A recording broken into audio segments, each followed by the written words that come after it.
Thank you so much for that wonderful talk. I think it may have ruffled a bit. Okay, I think someone was. So now we are opening out the session for our question and answer time. I'm sure most of you have been engaged in this wonderful talk, and there's lots of questions that you may be having, or certain concepts that you need to further understand. I'll begin with what Arun has written. Could you suggest some specific steps that could be taken at school level to prepare to face the highly dynamic and unpredictable future developments in technology? Thanks, Arun. I must thank you, and I must say thank you very much to you for this question. See, I think I will put it three things. One, I think towards education, all of us have to change our mindsets. Education is not about rectification. Education is not about marks. Education is not about rat race. So I think first, mentally, as a society, we have to change. One. Two, can we change our focus from teaching to learning? Now, when I say teaching to learning, it may look like a statement, but how do we create a pull factor in our education ecosystem that the kids look forward and they drive the education ecosystem rather than the supply side? And third, I think we have to make our education system more adaptive and more flexible, which new education policy actually facilitates. We only have to come out, the supply side more so has to come out of its comfort zone, adapt the change, be part of change, and drive the change. I don't know, Arun, if I have answered your point.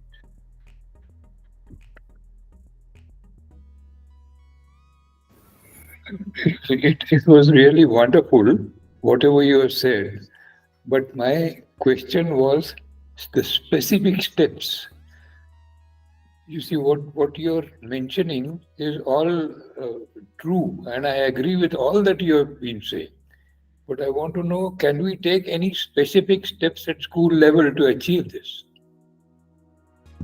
Sure. So if you want to go finer, Arun, on this, then one of the very critical part is how do we review our syllabi? Because today's syllabi is a huge burden.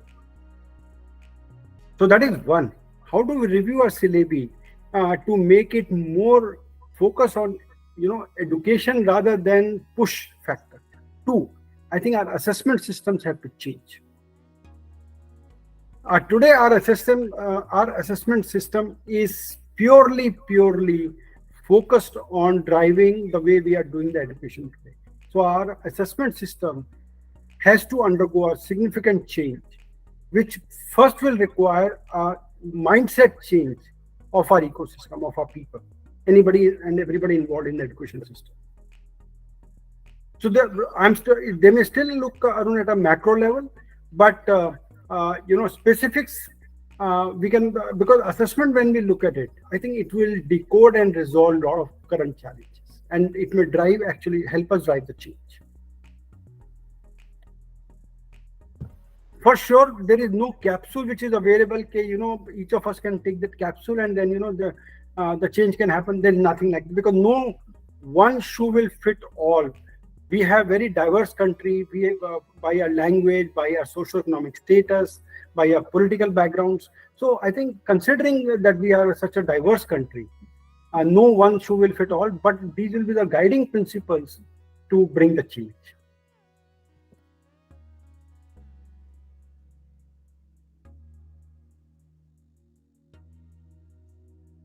Yeah, I think that was answered. So there's another question that's come from Nandita. It says NEP has suggested about a large range of subject choices for students. How do schools cater to this? Great, Nandita. Is a great question. And that's why, Nandita, we are trying to say that we have to start thinking differently. We have to start bringing this change. Now, we have to first accept that the way we treat every student like, all either, are mangoes or all are oranges in a class, it's not like that. Now, beyond the point, the new education policy allows the career options. And 2 days back, I was talking to one of my friends, and counseling emerged as one of the major discussion point. And counseling doesn't mean like today's counseling, which says tick in the box and one counseling round. Now, counseling has to become a part of formal education system.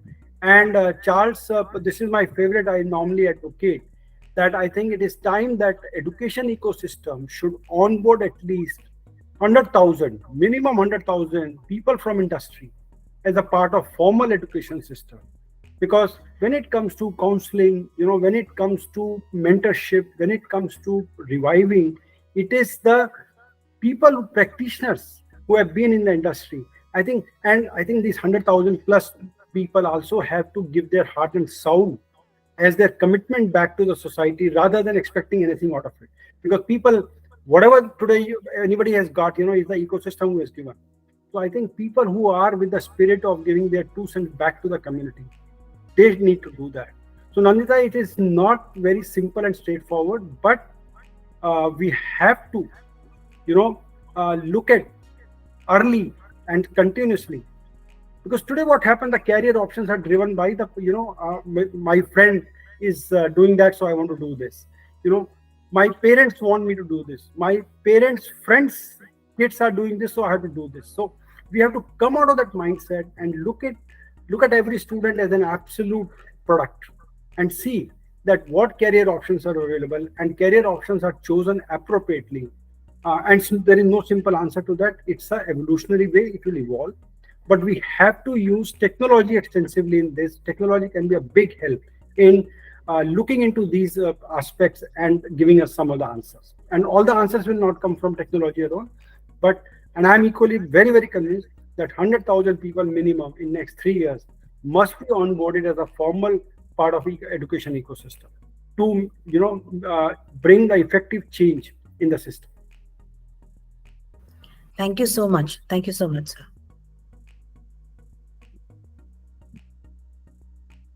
Asana I'm blue sorry, stool yeah. accounting chair. Stool. Sandhya madam, would you like to ask a question? No, ma'am. No, sir. Okay, thank you so much. So there's another question that has come by from Miss Jaya, and that says, what is the impact of computer literacy instruction in school? Computer literacy, is one of my favorite, and this is one of the examples I normally give. I have been working with the government for more than 2 decades from the industry side, and government had a program once, to achieve digital literacy and also measure it. Now, I'll just give you one example. Paytm, who has made the most illiterate people, the most uneducated people, digitally literate. So today, digital literacy is not about whether you know what is CPU, what is hard disk, what is RAM, and that is not digital. Digital is all about the adoption. Digital is all about the use cases, the application. And to me, Paytm has done that. Second, if you allow me to say that, I have seen the housewives. If we had expected them to go to the computers, they would have never gone. But on mobile, with WhatsApp, with Facebook, now they are adopting not 1, 5, 10, 20 more apps. So digital literacy, I think we have to change the concept that it is not about this. That is very important in the education context. Unless we bring experts who can design, who can deliver the content digitally, and the way they need to be delivered for somebody like a rural guy, and also for an urban person, for a literate and for illiterate people, the same content has to be delivered appropriately and bit with a difference. So that is where digital literacy will play a key role. And the biggest contribution of digital literacy is reach the unreached. And it gives you the flexibility of accessing, even when somebody is in the metro. I have seen people, using digital means for this change. So I'm not too sure if I answered your point. Hope I did. Yeah, so there's a couple of questions more. So over here again, Aarti has asked for what are successful examples of how ICTs have been introduced and maintained in schools? Great question. And I'll tell you why, because recently I came across a situation. So let me share that example from Step. Now, Step is a foundation. What they have done, normally what happens, when some exams are given and marks are given, they goes into the backend system and somebody enters them and all. Now, today what is happening? As the teacher is supposed to give the marks and make a summary, after that, no data entry, nothing. The teacher just has to take a photograph of it. And then there are artificial intelligence and other technologies available in the background to read all that meaningfully and put them in a database. So what has happened, the data which used to be available 3 to 6 months after the event has happened, today it is available before end of the day. So this is one example. Two, I think this is a lifetime opportunity. How do we treat different students differently in the same class? Basically, what we are saying that, this is again I normally use in various talks. Can we use technology to explain difficult subjects in a more simplified manner? So I'll share an example with you. Now, if I have to tell my mother, who is a third pass and 87 years, if I have to tell her what is data center, she won't understand. But if I tell her what is a commercial mall, because she goes to mall, and I can explain her in the context of mall what is data center. So technology gives us the options to explain. So what I'm trying to say, the same content, if they are put in perspective, one is a local language. Second, maybe in the 2 or 3 formats. One, the people who are experts, they will adopt. People who are, typical moderate profile, and people also who are lower in the cadre, on the, scoring level. For them, because it is important that kids should start learning, understanding, because in the absence of that, either there is a dropout happening or they lose interest. So it is important that we keep their interest alive, and how do we upscale them and bring them up. So technology has these options. A lot of things can be taught with images, with videos, and relate to the real life scenarios for people, rather than keep beating the bush around like the way we have been teaching over years.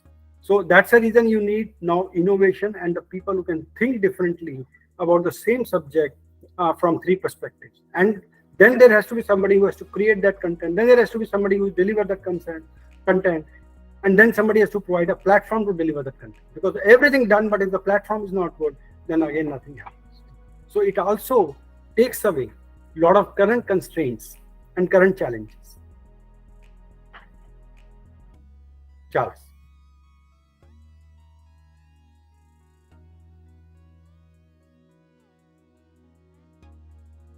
I think we have another question we'll be taking this up, is life skills are now part of our curriculum. It was not so when we were students. Would you say we are groomed with less life skills, considering the challenges we are taking up? This comes from Nandita. Yeah. Nandita, it is never like this. I'll tell you why. I think the time when, if you look at me, I'm a no hair, gray hair guy. Now, when we were young, I remember there used to be very limited options. And, even the demand supply gap was not so much. Today, over time, what has happened, all of us have got many options. Unfortunately, demand supply gap is growing. Still, the mindsets are not changing. So, Nandita, just to share an example with you, I normally do this. I don't know how many people in this session when you sit in a Ola Uber, how many of us engage with the Ola Uber driver? I do consistently. And I have learned that some of these Ola drivers are not cabbies, they are entrepreneurs. Because if the person has left a bank, one of the Ola driver told me the person left the banking job, I will not name the bank, and came into, bought his own Uber car and driving it. So now he's an entrepreneur. One. Two. Now when he gives the same car to be run by somebody in his ecosystem in the night shift, that means he's an employer. So Nandita, the point is, हमारे ज़माने में, we used to have Kali Pili taxi, which was available only for certain privileged people. So I think with the advent of technology, with the disruptions and the globalization, all of us know that Intel used to release chip for India maybe 1 year after the it used to release in US, but today it's the same day release. A lot of innovations are happening in the country, and a lot of developments out of India are going outside. So I think our times had different scenarios, different environment, different challenges. Today's times are extremely, extremely different, disruptively different. And I think onus is on us that how do we keep pace with the changing times? And how do we align with our change? So one of my favorites always, when will we stop looking at a Uber guy as a cabbie and start respecting him as an entrepreneur, as a job giver? So in today's time, I think and also, I think all of us as parents, as friends, whatever we may say, I think we have to change our mindset.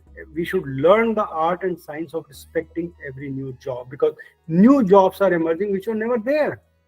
So why do we always look at, if you're not IITian, if you're not IIM, if you're not Triple IT bar, you're not Tata, you're a user. I think we have to start looking at new jobs with more respect, with more understanding. And we should not, at least each of us should commit that I will not become the hurdle. Then the way it is said, 130 crore लोग जब चलेंगे तो देश आप बहुत आगे बढ़ेगा. This is my very brief answer to such a diverse question. Thank you, sir. That was just on a lighter note. Actually, what I felt was, when we talk about communication skills and, these kind of stuff, leadership and all that interaction. So I feel we are already into it without having it as a curriculum. So there is so much of, minds that have gone into making curriculums for life skills. However, our generation were already prepared naturally, I feel, into many life skills, which we are giving it to our children today through teaching. That is what I meant.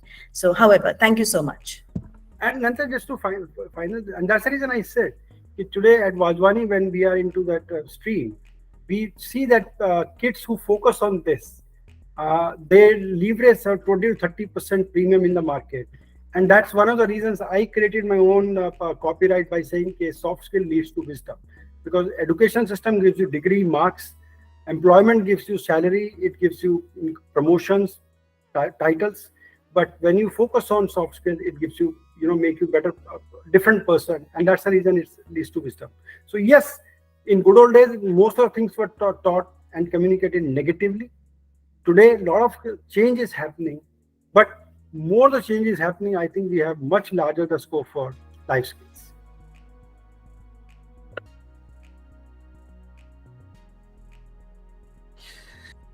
We'll be taking two more questions right now. So one question is by Mr. Rao. He says, how can technology be used to combat corruption in the education sector?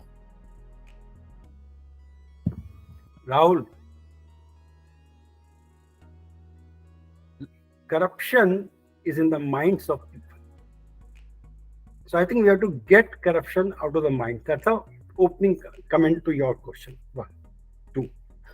Certainly technology is helping. I'll tell you how. I will quote the case example of, let's say, passport, driving license, or RC, the vehicle registration. I'm very safely, I can say, like, these were the 3 functions. Without any middleman or the broker, you could have never got your things done. Today, with the technology interventions, they have become so transparent and so friendly between the government system and the beneficiary that today you do not need a middle person, because corruption comes through the middle person only. You don't need if you have all the right documents available with you. This is, I'm giving you very, very simple examples.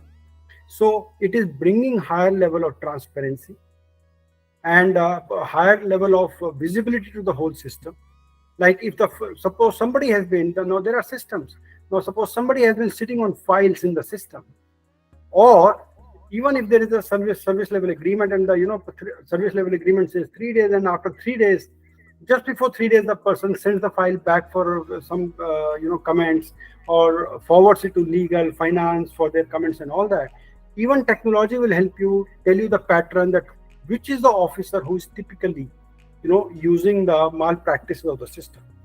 So technology is helping us simplifying, bringing transparency, and when things get simplified, things become transparent, and also people are becoming more aware and educated. That is where the corruption. See, we can't finish corruption, but it's if in our minds the technology is helping us, and we start leveraging Sir, that. can I ask a question? Sure, Can I ma'am. just add on to what you have said, sir? Sure, ma'am. Sure, Can I please. just, no, sir, I feel that if a teacher is unprepared and enters the classroom, that is the start of the corruption. That is where the corruption thing gets into thing. I mean, she is unprepared, she cannot use the technology, and she enters the classroom, on the smart board, and doesn't know what to teach. So, I mean, just 40 minutes just passes on just like that. Some of them, I mean, I don't know how to put this, but I feel this needs to be addressed at the school level. Ma'am, you are dead right, and that's the reason. Also, if you looked at the slides, the 2 points came very clearly. The supply side, I call it a supply side. Our Yes, faculty, our teachers, yes, they need to yes, see. As I said, the person may be most intelligent, but the person doesn't yes, know how to engage on a hybrid platform. yes, Now, and also, I think I'm very critique of supply side often, and I will continue to be like even for this session. I think we have to open up our minds. If today a student comes and brings a new intervention, which I'm not aware, I think I should learn to say, "Oh, great point. Can you take 3 minutes to explain to the whole class?" Today, I think yes, we feel defensive, and yes, we tend to give a pushback to the student. I think yes. that is where we need to change our mindset. And this, let me share, ma'am, even in one of my previous organizations, this conversation came and they said, what if suppose a person brings some point of view? I said, Array, this is a golden opportunity. Say next 3 minutes are yours. Can you educate the whole group, the entire session, people are sitting in the room, because this deep, like it was about digital locker. So they said, what if suppose the person knows more than us on the digital locker? I said, that's a golden opportunity. Give, charge, charge to the person and tell 3 minutes, please explain digital locker to everyone. I think that is where we have to, and ma'am, if I may use a strong word, I think we have to come out of our insecurities. And this is the fourth copyright, which is under review by Department of the Government of India, where we have to start letting go, come out of our insecurities, and be prepared to learn from our youngsters. In today's time, हमारे जमाने में क्या होता था, that phrase is over, and we have to start learning from our new generation. We shouldn't be shy of that. Ma'am, great point. I must thank you. I must compliment you, and I must thank you for your intervention. Thank you, sir. Thank you.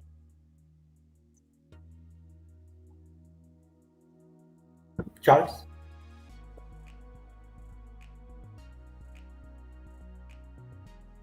Sorry, I forgot. I was talking and I forgot that they were off. Great. So this last question, sir. We'll not worry you too much now. It's in Hindi. It's Solanki ji पूछ रहे हैं, आपके विचार से हर घर computer पे इसका positive और नेगेटिव परिणाम. क्या नाम बताया सॉरी आपने उनका? Solanki ji. सोलंकी जी, पहली बात, ये ऑलरेडी हो रहा है और अब इसके बारे में ना हमें ज्यादा सोचने का जरूरत नहीं है, क्योंकि जो चीज जिंदगी में हो रही है ना, और वो ऐसी हो गई है कि अब उसके बिना हम रह नहीं सकते। वो इट हैज बिकम, जैसे कहते हैं ना, नेचुरल टू अस। वाई? आज हर घर में मोबाइल है। आज आप देखिए, चाहे इंसान किसान है, चाहे वो लेबरर है, चाहे वो मिड लेवल वर्कर है, चाहे एग्जीक्यूटिव है, आज आप देखिए कितना काम हम मोबाइल से ही करते हैं। तो आज जो हर घर कंप्यूटर है, वो आज एक कंप्यूटर नहीं है। एक घर में अगर 4 लोग हैं तो कम से कम 4 से 6 कंप्यूटर हैं, बिकॉज लोगों, कुछ घरों में एक से ज्यादा भी मोबाइल होते हैं। तो आज हर, चाहे आपका बाइंग है, चाहे आपका सेलिंग है, चाहे आपका पेमेंट है, हम सब लोग धीरे धीरे इसके सिस्टम के पार्ट होते जा रहे हैं और ये हमारा इंटीग्रल हो गया है। तो आज कंप्यूटर की जो है पावर, वो मोबाइल में आ गई है और मोबाइल हर घर में है। और हम सब लोग कुछ ना कुछ, मतलब हम अगर यूट्यूब देख रहे हैं, नेटफ्लिक्स देख रहे हैं, वो भी उसी का पार्ट है, डिजिटल लिटरेसी का पार्ट है, कंप्यूटर का पार्ट है। और जैसे एक टाइम पे चार्ल्स, आपको शायद ध्यान होगा, हम पहले हिंदुस्तान में कहते थे, अरे कंप्यूटर, ये कैलकुलेटर आ जाएंगे तो हम 2 और 2 4 करना भूल जाएंगे। वी यूज्ड टू टेक, मतलब हमारे पे ना ऐसे बहुत स्ट्रॉन्ग भी होता था सोलंकी जी। और आज आप देखिए कितने लोग कैलकुलेटर यूज करते, कंप्यूटर यूज करते। तो आई थिंक समय के संग सोलंकी साहब, ये सब चीजें बदल रही हैं। हमें सिर्फ ये ध्यान रखना है कि किसी भी चीज की लत ना पड़े, हम उसके इतने अधीन ना हो जाएं कि हमारा जो अपना पर्सनालिटी है, अपना फंडामेंटल, उसको भूल जाए। अपने एग्जिस्टेंस को रखते हुए ये एनेबलर हैं, इनके हम गुलाम ना बने। बस हमें इतना ध्यान रखना है कि ये हमारे लिए एड हैं, एनेबलमेंट हैं। हम इनको, ये हमारी जिंदगी को आसान बनाने के लिए है, हम इनके गुलाम बनने की कोशिश ना करें। आई डोंट नो सोलंकी जी, अगर आपको अपने सवाल का जवाब मिला इसमें, पर ये सच्चाई है कि आज फिजिकल कंप्यूटर की बात नहीं कर रहे हैं, मोबाइल के थ्रू कंप्यूटर हर घर में है।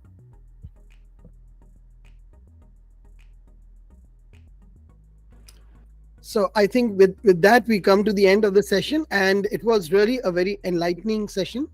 Thank you so much, sir, for giving us your time. And we were really, there are lots of takeaways that you've taken, and there were lots of questions that you answered wonderfully for us. So thank you so much. Once again, I'd like to wish everyone a good night right now, and we will meet tomorrow, same time. Thank you. And God Thank bless. you very much, Charles, and thank Thank you you, sir. for Thank you, everyone. giving this opportunity. Thank you, sir. Thank you, sir.